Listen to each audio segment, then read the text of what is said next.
Faustino Catalina. Iglesia Noticia. COPE. Estar informado. Hoy es domingo 15 de mayo de 2022, festividad de San Isidro Labrador. Son las 8:30 de la mañana y tras conocer las noticias de esta jornada con Antonio Herraiz, este es el momento de contarles en los próximos minutos, hasta las 9 en que llegará la transmisión de la Santa Misa, los principales asuntos de interés en la información religiosa de esta semana. Hacemos hoy este informativo en la cadena COPE con Rafael Nieto en el control de sonido y Nacho de Gamón y Manuel Torralba en la producción. Buenos días, saludos de Faustino Catalina, titulares. La Iglesia incrementó su labor caritativa y social durante el año 2020 con 680 nuevas acciones debido a la pandemia, según recoge su memoria anual de actividades. Un año en el que más de 4 millones de personas fueron atendidas en sus centros asistenciales y sanitarios.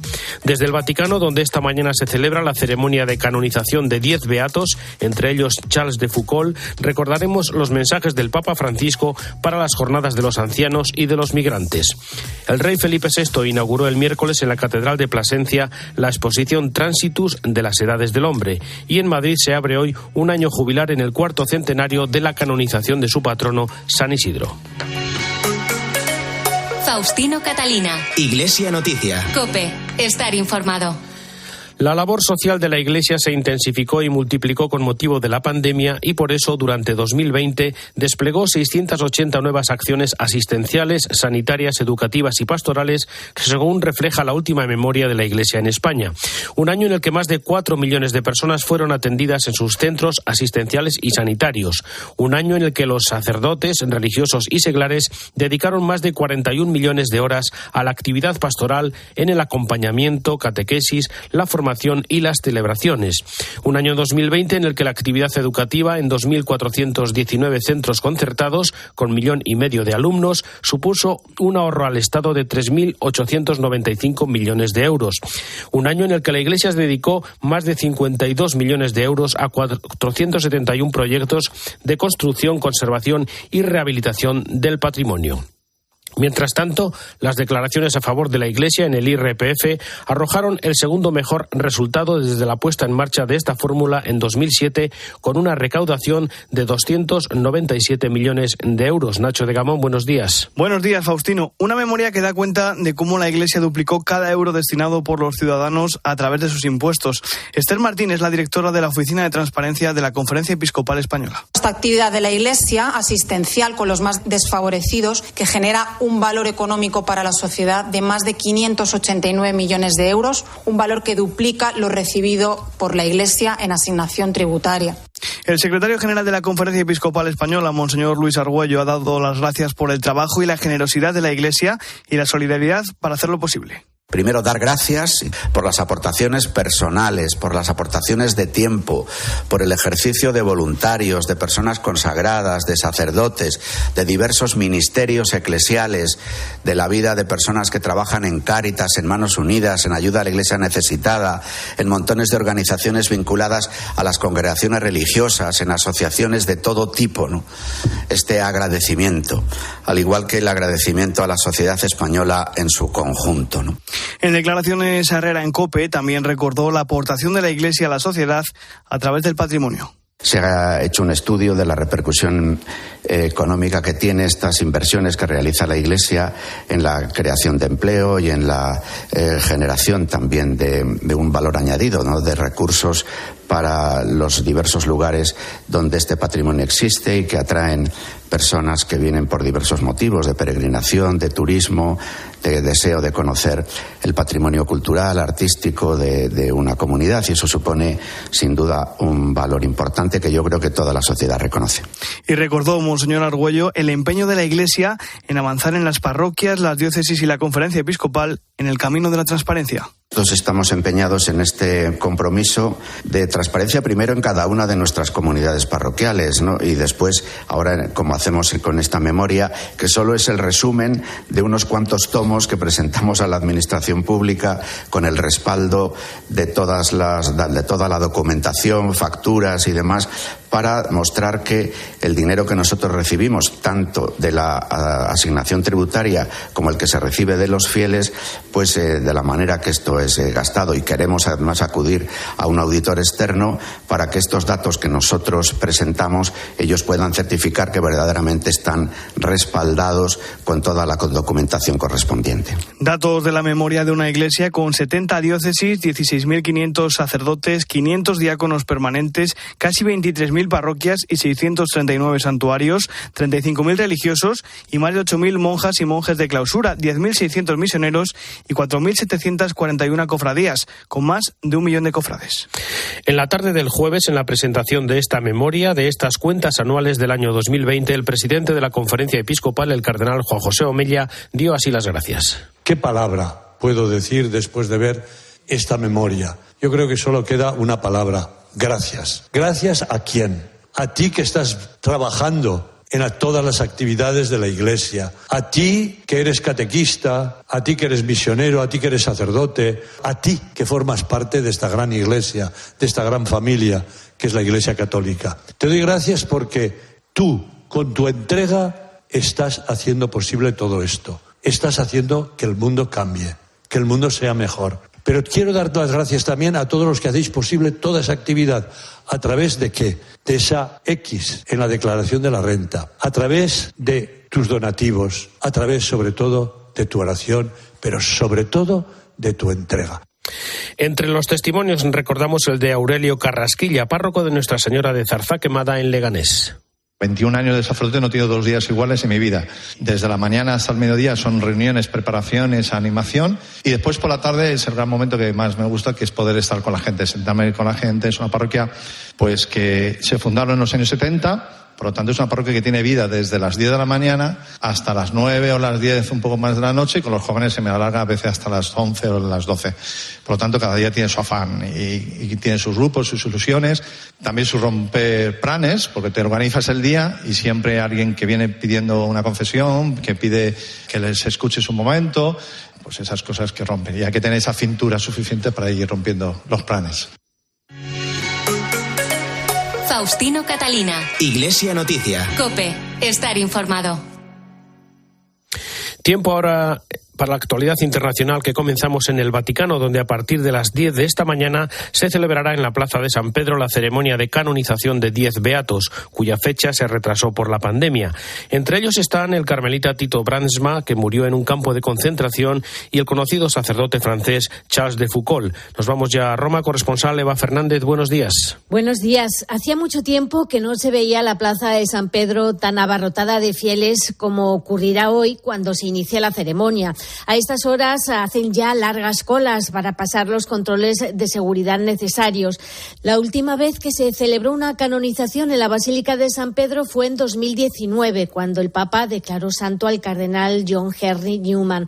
Fieles de distintas partes del mundo, sobre todo de Francia, Italia, India y Uruguay, se encuentran desde hace varios días en Roma para asistir a una ceremonia en la que entrarán a formar parte del elenco de los santos Charles de Foucauld, el sacerdote francés que fue misionero en el desierto de Argelia, el laico Lázaro llamado de Sayabayan, que fue martirizado en la India, y entre otros, como anunciabas, Tito Brandsma, sacerdote carmelita asesinado en un campo de concentración nazi. Además, por cierto, María Francisca de Jesús Rubato, fundadora de las Hermanas Capuchinas de la Madre Rubato, se convertirá en la primera santa del Uruguay. Durante la Eucaristía, junto al coro de la Capilla Sistina, intervendrán agrupaciones de distintas diócesis. A las 10 se iniciará la misa con el canto de las letanías de los santos. Tal como marca la liturgia, el prefecto de la Congregación para las Causas de los Santos, Marcelo Semeraro, preguntará 3 veces al Papa si procede a la canonización de los nuevos santos.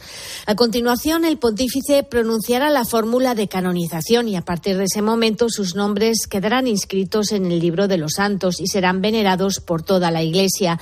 Después se llevarán hasta el altar los relicarios cirios que contienen las reliquias de todos ellos. La ceremonia durará aproximadamente 2 horas y concluirá con el rezo de Regina Coeli, que hoy se rezará en la misma plaza de San Pedro. El pontífice también elevará a los altares al fundador de los Padres de la Doctrina Cristiana, César de Bus, a la cofundadora de las Pequeñas Hermanas de la Sagrada Familia, María Domenica Mantovani, y a la monja francesa María Rivière. Pues sobre algunos de estos nuevos santos nos habla hoy en su comentario desde Roma Antonio Pelayo. Buenos días. Buenos días. La de hoy es una de las canonizaciones más numerosas de la historia de la Iglesia, quizás la más numerosa de todas. Nada menos que 10 beatos serán canonizados dentro de una hora por el Papa Francisco. Cada uno de ellos merecería un comentario porque son vidas muy hermosas y los suyos extraordinarios testimonios de santidad. Me limitaré, sin embargo, solo a 2.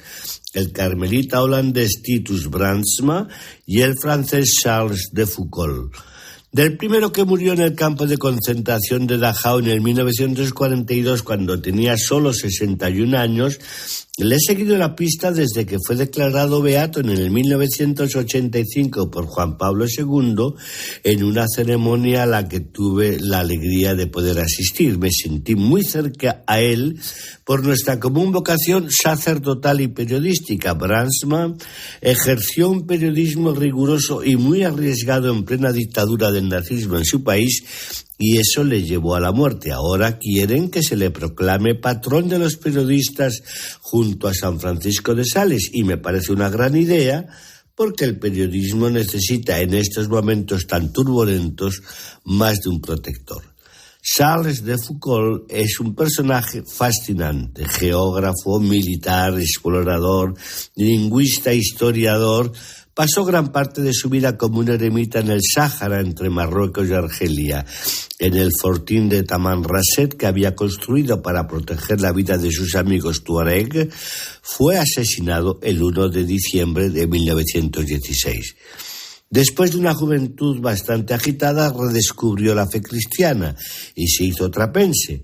Pero una vez ordenado sacerdote decidió vivir conforme al estilo de Nazaret, una existencia basada en la oración, el silencio, el trabajo manual y la asistencia a los más pobres, teniendo como objetivo la fraternidad universal. Ese es el espíritu que ha transmitido a sus muy numerosos seguidores y que ha inspirado la formación de una auténtica familia espiritual que se nutre de sus escritos místicos y sobre todo de su ejemplo existencial en el desierto físico y anímico. Desde Roma les ha hablado Antonio Pelayo. Gracias, Antonio. También en la actualidad del Vaticano recordamos ahora la última audiencia general del Papa con invitados especiales, también la publicación de su mensaje para la Jornada de los Ancianos, que se celebrará el próximo 24 de julio. Un mensaje en el que Francisco critica que las sociedades más desarrolladas invierten mucho en esta edad de la vida, pero no ayudan a interpretarla, en la que ofrecen planes de asistencia, pero no proyectos de existencia. Cuéntanos, Eva. Sí, un mensaje en el que la sombra de la guerra también estuvo presente, porque, asegura Francisco, no es casual que la guerra haya vuelto en Europa en el momento en que la generación que la vivió en el siglo pasado esté desapareciendo. El mundo vive un tiempo de dura prueba, marcado primero por la tempestad inesperada y furiosa de la pandemia y luego por una guerra que afecta a la paz y el desarrollo a escala mundial. Ante esta circunstancia, el Papa urge a un cambio profundo, a una conversión que cambie los corazones, permitiendo que cada uno reconozca en el otro a un hermano. En el texto, el pontífice pide a los abuelos y mayores que enseñen a los hombres de nuestro tiempo a ver a los demás con la misma mirada comprensiva y tierna que dirigían a sus nietos. Vittorio Excelso se encarga de la pastoral para los ancianos en el dicasterio de los laicos, la familia y la vida. En la vieja Europa, los ancianos tuvieron el sueño de construir una Europa en paz. ¿Y qué fue de este sueño? ¿Qué pasa de este sueño?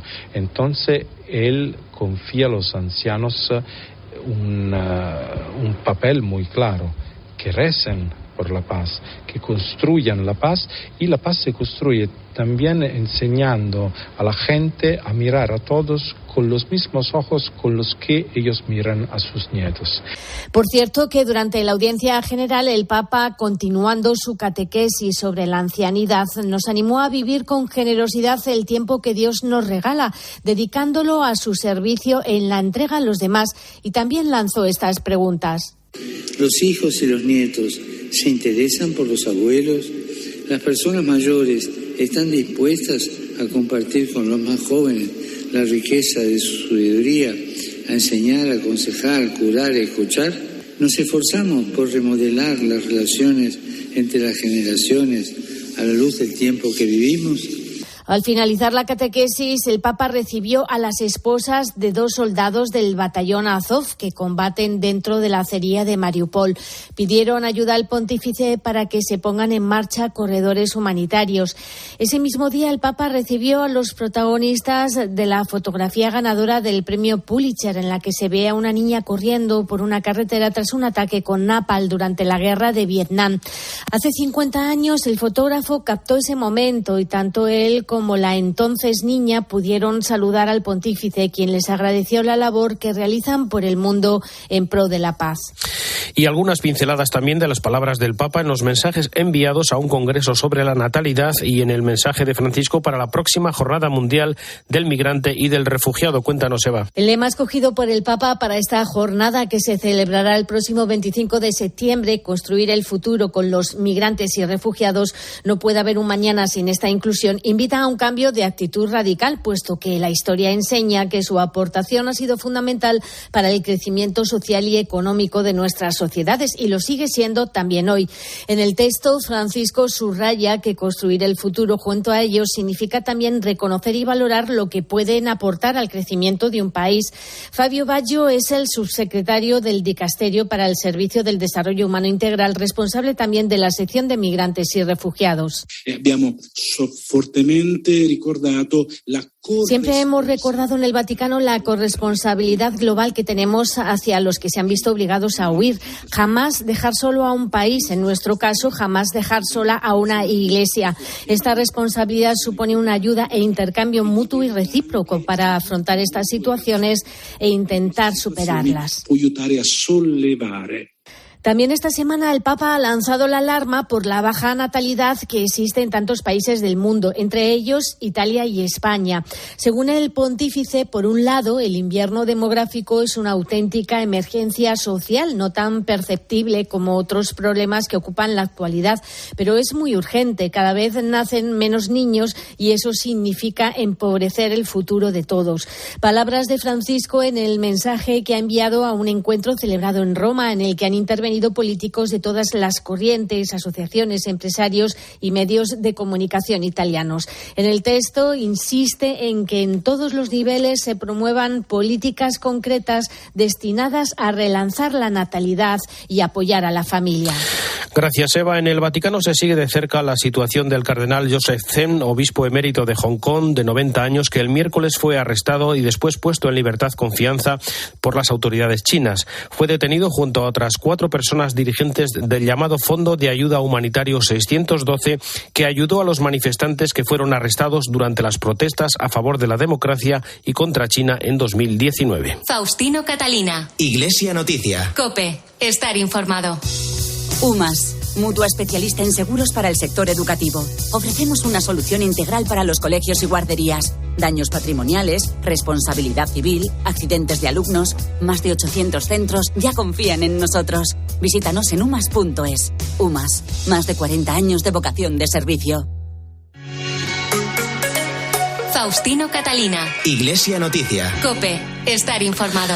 Volvemos de nuevo a la actualidad en España y nos detenemos en la comparecencia del presidente de la Conferencia Episcopal, el cardenal Juan José Omella, en el Foro Nueva Economía de Madrid, en el que abordó diversos asuntos de la actualidad social, política y religiosa que nos recuerda Nacho de Gamón. El cardenal Omeya lamentó que con la nueva ley del aborto que pretende aprobar el gobierno se ayude a las mujeres que quieren abortar, pero no a las que quieren ser madres, y lamenta que un asunto tan importante como el aborto se haya extraído del debate social y se haya politizado. Lo hemos politizado, desgraciadamente, ese tema del aborto. Y yo me pregunto, y es una pregunta un poco maliciosa, de cura de pueblo. Curioso que en estos momentos de cierta crisis política saquen ese tema, a lo mejor para desviar la atención de otros temas que son importantes. Y eso es utilizar temas morales para tema político. Y esa mezcla a mí me parece que no es buena. El presidente de la Conferencia Episcopal Española también señaló que, a pesar de esas cosas, la Iglesia debe entenderse con el gobierno para trabajar juntos por el bien común. Haga lo que haga el gobierno, nos gustará más o nos gustará menos. En algunas cosas no nos entendemos porque tenemos un mensaje distinto, pero yo creo que sí que nos tenemos que entender en el pactar para trabajar por el bien común. Además, el arzobispo de Barcelona aseguró que uno de los principales retos que tenemos como sociedad en este cambio de época que estamos viviendo es acabar con la creciente pobreza del mundo. Y en ese tiempo de crisis, de cambio, hay veces que no sabemos muy bien por dónde ir. Hacer frente a la gran pobreza que tenemos, la creciente pobreza en el mundo. Yo creo que ahí hay un reto que tenemos que afrontar en este tiempo de crisis y de cambio social. El cardenal Omeya también ha explicado, refiriéndose al sínodo, que desde el Concilio Vaticano II el esquema de la Iglesia ha pasado de ser una pirámide a convertirse en un círculo, en el que los obispos y los pastores están al servicio del pueblo de Dios. El rey Felipe VI inauguró el miércoles en la Catedral de Plasencia la exposición Tránsitus de las Edades del Hombre, que en su 25ª edición ha dejado Castilla y León para recalar en Extremadura. Una muestra abierta hasta el próximo diciembre que, a través de 180 obras, repasará la perspectiva histórica de la ciudad y su desarrollo social y religioso. COPE Plasencia, Gemma Díaz, buenos días. Buenos días. El pasado miércoles el rey Felipe VI inauguraba en la Catedral de Santa María de Plasencia la edición 26ª de la exposición Las Edades del Hombre, que lleva por título El polisémico Tránsitus. Esta es la primera vez que la Fundación Edades del Hombre sale de Castilla y León sin contar las ediciones extraordinarias, y lo hace llegando a una ciudad nacida para agradar a Dios y a los hombres. El discurso inaugural lo ofrecía don José María Gil Tamayo, presidente de la Fundación Edades del Hombre y obispo de Ávila. A partir de hoy, Tránsitus nos hace partícipes del desarrollo histórico de Plasencia y de su diócesis, del territorio extremeño. Nos permite descubrir el carácter polisémico de este tránsito mediante visiones antropológicas, sociales y demográficas. Con personajes como los reyes católicos Carlos V, Felipe II, podremos comprender el paradigma de un cambio de época fundamental, y con algunos de los grandes nombres de nuestra tierra extremeña que los ha visto nacer. Emprenderemos un viaje hasta el Nuevo Mundo. 180 piezas de las 3 diócesis extremeñas y de otras comunidades que completan un relato evangelizador de primer nivel. 7 capítulos y un epílogo que hay que transitar. Hay que descubrir con ojos limpios, dejarse seducir con obras de Zurbarán, El Greco, Morales, Montañés, obras pictóricas, escultóricas, documentos. Con ello se pretende que el visitante pueda recibir un eco del misterio invisible de Dios. Y tras 12 años cerrada para su rehabilitación, la Colegiata de Santa María la Mayor de Calatayud se reabre hoy al culto. Es un templo declarado Patrimonio de la Humanidad por las partes de estilo mudéjar que conserva el claustro, la torre y el ábside, y la misa podrá seguirse a partir de las 12 en 13 Televisión. COPE Zaragoza, Enrique Pérez, buenos días. Buenos días. Tras 12 años cerrada, debido a unas complicadas y costosas obras de restauración, la Colegiata de Santa María la Real de Calatayud, declarada Patrimonio de la Humanidad por la UNESCO, se reabre este domingo de nuevo al culto y a las visitas. Hablamos de una reforma que ha costado más de 4 millones de euros, en la que han colaborado tanto el Gobierno de Aragón como los Ministerios de Cultura y Fomento y el propio Ayuntamiento de Calatayud. Según ha explicado en COPE, el abad de la Colegiata, Jesús Vicente Bueno, ha habido que esperar más de 2 décadas, pero la espera ha merecido la pena. Así es. Las grandes obras, ya sabes tú, en Aragón tenemos experiencia, pero durante 12 años se ha ido trabajando poco a poco, se han hecho cosas, y los 2 últimos años ha sido el gran empujón para abrir la colegiata. Todo empezó una tarde de agosto de 2010 cuando se cayó un cascote del arco que hay sobre el altar. Eso fue lo que desencadenó toda esta reforma que arrancó en 2011 con la consolidación de ese arco por parte del Ayuntamiento. Un año después llegó la financiación del Gobierno de Aragón para la cimentación de las columnas. En 2013 se consolidó todo el crucero gracias a la ayuda del Ejecutivo Central. Entre 2015 y 2016 los trabajos se centraron en la sacristía y el ábside y en 2018 le llegó el turno a la cúpula. La colegiata, que con esta reforma ha recuperado toda su luminosidad, mantiene la esperanza de convertirse en concatedral junto con la de Santa María de la Huerta de Tarazona. Y todo está ya preparado en Madrid para la apertura del Año Santo de San Isidro, concedido por el Papa Francisco con motivo del 400 aniversario de su canonización. Belén Ibáñez, buenos días. Buenos días. Con su ahijada en forma de gota de agua y arrodillado se presenta la imagen de San Isidro para conmemorar el Año Santo, una festividad que comenzará en menos de una hora, a las 10 de la mañana, con la misa de apertura del jubileo en la colegiata de San Isidro que presidirá el cardenal arzobispo de Madrid, Carlos Osoro, y que contará con la presencia de autoridades. Después, el cardenal se dirigirá a la Pradera, donde a la 1 de la tarde celebrará una misa de campaña al aire libre. Junto a la Pradera, la ermita y la fuente, donde cientos de fieles llevan toda la mañana acercándose para beber agua del Santo. Ya por la tarde, a las 7, procesión de las imágenes de San Isidro y de Santa María de la Cabeza desde la Real Colegiata de San Isidro por las calles del centro de Madrid. Durante todo el Año Santo, es decir, hasta el 15 de mayo de 2023, se podrá conseguir la indulgencia plenaria a todo aquel que visite el sepulcro del santo en la Real Colegiata, se confiese, comulgue y rece por las intenciones del Papa. Por cierto, que como novedad, del 22 al 29 de mayo se expondrá en esa misma colegiata el cuerpo incorrupto del santo 850 años después de su fallecimiento. No se exponía desde 1985. El día 27 de mayo, el cuerpo incorrupto se trasladará a la Catedral de la Almudena, donde habrá una vigilia de oración y al día siguiente se celebrará una misa para volver a trasladarlo a la colegiata. El obispo de Getafe, Ginés García Beltrán, comenta un conocido episodio de la vida de San Isidro Labrador. Siempre recuerdo cuando era pequeño que escuché aquella historia de la vida de San Isidro tan bonita, ¿no? Como él a mitad de la mañana, cuando llegaba el mediodía, estaba arando la tierra, dejaba a los bueyes, dejaba la tierra y rezaba, se recogía en oración rezando el Ángelus. Mientras tanto, los bueyes seguían arando la tierra. Esta anécdota de la vida del santo es un testimonio realmente precioso para cada uno de nosotros. Fijaros, el tiempo que dedicamos a Dios no es un tiempo perdido, todo lo contrario.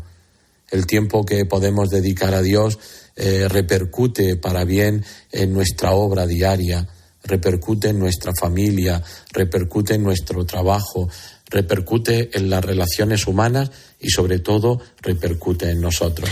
En la quinta semana de la campaña Haz Memoria, la Conferencia Episcopal profundiza en el trabajo en el mundo de las migraciones y hemos conocido algunas historias que nos cuenta Manuel Torralba. Hilda es de Perú, vino a Burgos por primera vez en 1990 y volvió en 2003. En esta ocasión, para buscar un futuro mejor, se involucró primero en su parroquia, después en la diócesis y a día de hoy es la delegada de migraciones. Es más fácil la integración cuando es una persona migrante, ¿no? Yo creo que por eso fue la elección de decirme que yo sea la delegada. Hace que estés más cerca. Hilda conoce por partida doble las dificultades de la inmigración, por su propia experiencia y por la que tiene como delegada, y sabe que muchos dejan su país por necesidad, pero cuando llegan a España lo hacen en muchos casos en condiciones de vulnerabilidad extrema. Las mujeres, por ejemplo, pueden ser víctimas de las redes de prostitución y por eso en Vitoria reciben el apoyo del programa Veraca, como nos cuenta el diácono permanente de la diócesis, Fidel Molina. Pues eso, a las personas más empobrecidas, a las realidades más débiles y a los que no llegan las instituciones, el tejido social a la vez, los que no tienen otra respuesta. 2 parroquias del centro de Vitoria llevan 15 años ayudando a personas en situación de marginalidad a través de este proyecto, entre ellas mujeres nigerianas que se dedican a la prostitución a las afueras de la ciudad. El objetivo es que lo antes posible abandonen las calles para ir a una casa de acogida. Tenemos un servicio importante que es el Hogar Aincarén. Son unas viviendas, pueden tener un techo durante un periodo de tiempo y empezar ese proceso de inserción en la ciudad. Por último, en COPE hemos hablado con André, un refugiado camerunés que huyó de su país después de recibir amenazas por ser crítico con el gobierno. No había ninguna manera de quedarme allí porque la policía ya me había dicho que no podía hacer nada, entonces no tenía elección. André es un activista defensor en Camerún de las personas que, como él, tienen una discapacidad física. Ahora espera poder traer a su familia a Sevilla con él gracias a la ayuda que está recibiendo de las vicencianas.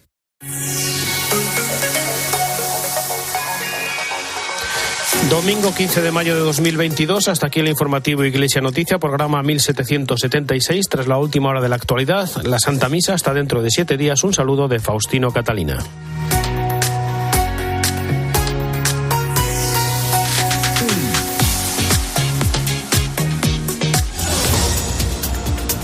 Buenos días. 10 personas han sido asesinadas en un tiroteo de un supermercado en Buffalo, en Nueva York. El autor, un joven de 18 años, ha sido detenido y podría enfrentarse a la cadena perpetua. Se declaraba supremacista blanco y ha retransmitido el ataque a través de la red social Twitch. De las 13 víctimas, la decena de muertos y los 3 heridos, 11 de ellas eran negras. En Berlín, además, hoy se reúnen los ministros de Exteriores de la OTAN para abordar la posible adhesión de Finlandia y Suecia, algo que ya ha tenido sus primeras consecuencias porque Rusia ha hecho efectivo el corte del suministro eléctrico con el que abastecía al 10% del país nórdico. Y en Turín, la representante española de Eurovisión, Chanel, ha quedado en tercera posición, algo que no pasaba desde hace 27 años. La artista de origen cubano se ha quedado muy cerca del segundo puesto de Reino Unido, a solo 7 puntos. Pero la ganadora, tal y como pronosticaban todas las apuestas, ha sido Ucrania. Por cierto, que según Zelensky, su país el año que viene será quien acoja la sede de Eurovisión, algo a lo que también se ha ofrecido España como alternativa. Ahora te quedas con la Santa Misa.